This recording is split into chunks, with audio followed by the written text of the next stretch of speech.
Hello friends, welcome back to the my new video guys and my YouTube channel guys. Today friend we are going to talk about guys how can we unpair guys Bluetooth speaker to our Samsung phone device. Friends, we want to unpair guys your Samsung phone guys your Bluetooth speaker. So friend, how can you unpair it? Today friends I will show you. I will tell you in this video guys. So friends, now let's see guys how can we unpair guys Samsung phone guys Bluetooth speaker guys. So first of all guys we will on guys our phone setting to unpair guys this Bluetooth speaker to our Samsung phone device. So friends, you can see this type of setting. Friends, you will have to turn on guys your phone connection setting. Friends, click on your phone Bluetooth setting. So which device guys you have paired guys, you can see paired device. JBL speaker guy we have paired guy. We will unpair from this right side icon. Friends, you can see guys this calls and audio guys you want to connect and disconnect. You can connect and disconnect from here.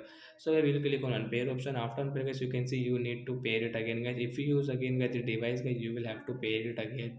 Otherwise guys you cannot use guys like that guys. You can see that the notification guys pair. So as I will not click on this pair guys, you can see not accepted. So like that guys we can pair guys our Bluetooth speaker to Samsung phone device. So bye guys.